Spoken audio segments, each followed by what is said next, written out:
Next exercise we're going to do is going to require the rest of the time period. Technically we got 37 minutes left in class, but we're actually going to need about 40 minutes for this one, alright? Now, we're going to go into a marathon grappling match, alright? Now, why are we doing this marathon grappling match? Because it's going to build in certain things, okay? When we're doing 5-minute rounds, there's something that's you're kind of missing. For example, wouldn't you guys agree with me that if you're going to train for a marathon, which is how many miles? I always forget.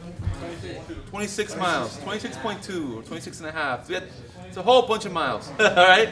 So let's say you train for a 26-mile run. Do you think the training for a 26-mile run is going to be different than the training on a 50-yard dash? Yeah, it's going to be very different. Even though they're both running, it'll be very different. And you could be like the best, you know, what is it, 100 meters? So that's the Olympics? Okay, so 100-meter run, you could be the best 100-meter runner in the world, and maybe you might not be so good at running the marathon, and vice versa. Even though both people are in shape. Okay, and now I want to say that one of the things that's going to hold the sprinter back in the long distance run, okay, is going to be that they're not going to have the mentality of the long distance run. And what might hurt the marathon runner in the sprinter's world is the same exact thing. Not because when those sprinters run that 100 meters, they run with every ounce of their life, like from the get-go. There's no build-up, you know what I mean? They're going from 0 to emptying their tank the second that they shoot that signal, okay? And with the marathon runner, it's a whole different world.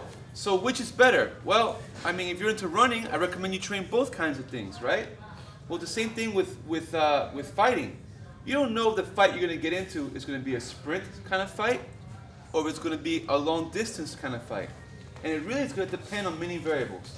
It's going to depend on your opponent, because maybe your opponent is more laid back and it's going to give you an advantage to come out that person off the gate with everything you got. Or maybe your opponent is the opposite. Your opponent is the sprinter coming at you, and you want to do what to the sprinter? Put him in deep waters.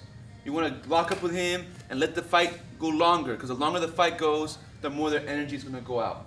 I can tell you right now, street fight wise, okay, if you don't want to take any risks, okay, locking someone up and letting them blow what they call what we used to call the 10-second Hercules, okay? Because in a street fight, the first 10 seconds, everyone's like the most ferocious dude in the world. Tie them up for a little bit and let them get out of that sprint mode and start gassing. So, from time to time, we do these short, high energy, short little bursts, okay? And from time to time, we're going to do these long matches, okay? So now the mentality you're going to have in these long matches is going to be mostly a survival kind of mentality, in the sense that if you're being mounted, side controlled, okay, just because, I don't know whose phone that is. That's okay, it's okay. It's throwing me off. All right, that's okay.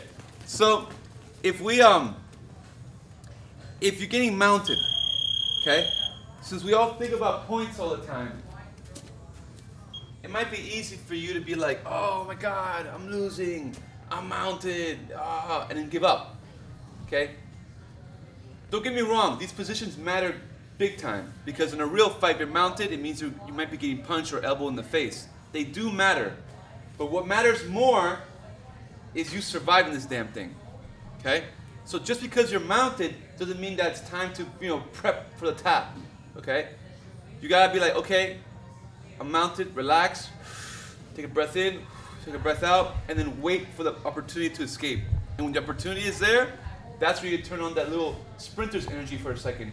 Explode, get out, get your position, and then recoup, okay? With these kind of matches, you could be getting mauled the whole time, and then come back at the end and win, right? But you gotta do what though to make that happen? You gotta believe. You gotta survive and you gotta believe, okay?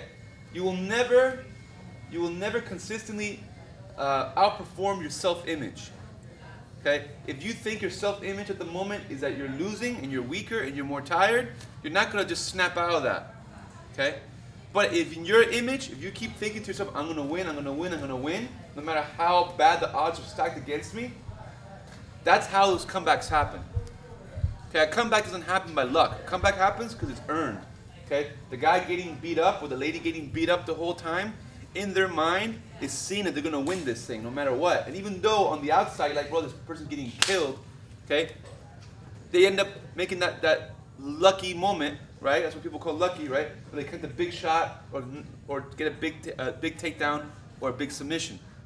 So right now we're gonna do 2 20-minute matches. Okay? If no one gets tapped in the first 20-minute match, I want you to keep going. Okay?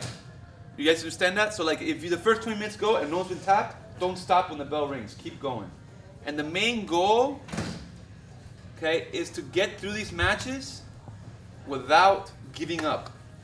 Believe it or not, you're more likely to give up from what I call cardio tapping, which you say I'm tired, right?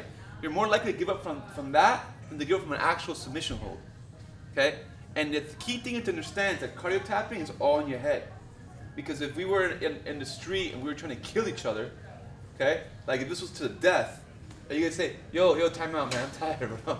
I'm tired. Okay? Yeah. Yo, chill, dog, chill, I'm tired, right? It's not gonna happen in the street. It's till someone dies. So you're not gonna do that, or maybe you think that. People do give up in serious situations. So you gotta train your mind to never have that option of giving up like that. Because what happens is that if every time you feel very, very tired, you give yourself the option of saying, yo, I need to catch my breath, man. Okay? Then in a real fight, when you get into that exact same situation, you're gonna be looking for that way out, and that way out's not there. Rather than thinking about your next move and thinking about how you're gonna finish this person, you'll be thinking about, oh man, how do I get out of this situation? This is awful. How can I give up here? Maybe if someone's around to help me or something. That's what your mind's going to be at because that's what you've trained it to do. Make sense? You want to train your mind that when you feel at its shittiest, when it feels at its weakest, that's still hunting for the win. And once you get a win or 2 or 3 or 4 or a dozen where you thought you were going to lose and you actually end up winning, your confidence goes through the roof. Because like right now, I could be about to barf and all that stuff, and I'm going to keep fighting because I've been in situations where I truly felt that, my God, I can't feel any worse than this.